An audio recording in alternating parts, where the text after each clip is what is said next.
Hello, this is Father Frei, and welcome to the 8th episode on Ignatian spirituality.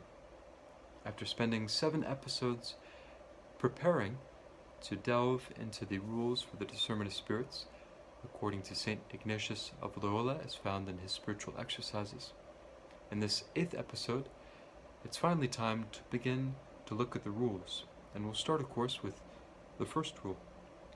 The first rule, as translated in Father Timothy Gallagher's The Discernment of Spirits, a book that I highly recommend, reads, "In persons who are going from mortal sin to mortal sin, the enemy is ordinarily accustomed to propose apparent pleasures to them, leading them to imagine sensual delights and pleasures in order to hold them more and make them grow in their vices and sins. In these persons, the good spirit uses a contrary method, stinging and biting their consciences through the rational power of moral judgment." So this first rule deals with people who find themselves committing mortal sin after mortal sin.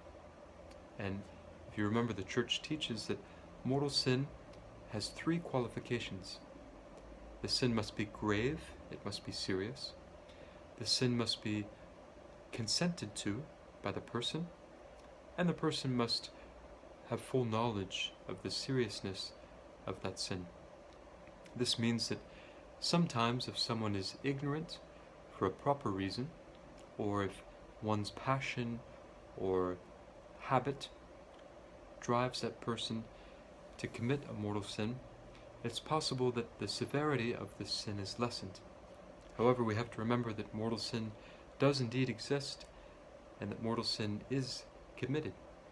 And what mortal sins does is it cuts the charity of that person from their soul.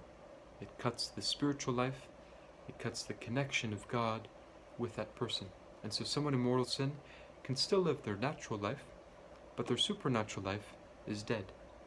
And if this person were to die without repenting of their mortal sin, the Church does teach that then that person could be damned, because it cuts that lifeline to God, which is so necessary to live a life of charity, to live a supernatural life, and to live with God in heaven forever.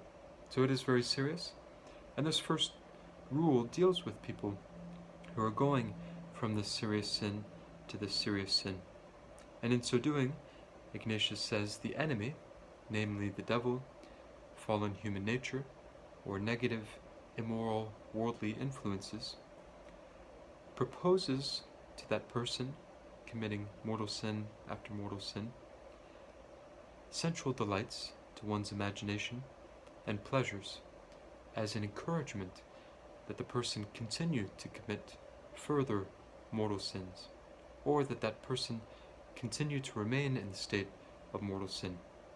And so that the devil, demons, fallen human nature, negative, immoral, worldly influences try to entice that person to continue to live a life in mortal sin. Meanwhile, the good spirit, God, the angels, the saints, the positive, morally good influences of the world use a contrary method, and that is a stinging and biting of their consciences through the rational power of moral judgment.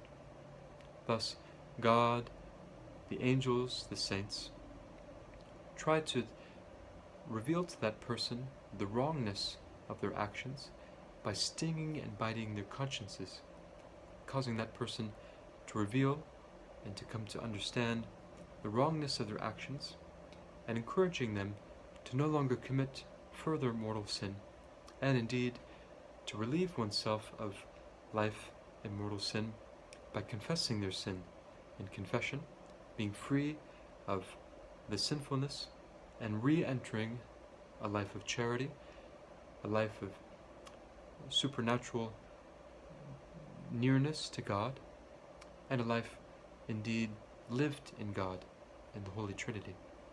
And so this is how the spirits, bad and good, work in a soul who's dealing with mortal sins. And this is the very first rule of the rules for the discernment of spirits according to St. Ignatius of Loyola. In the next episode, episode 9, we'll then delve into the second rule. Thank you very much, and God bless you.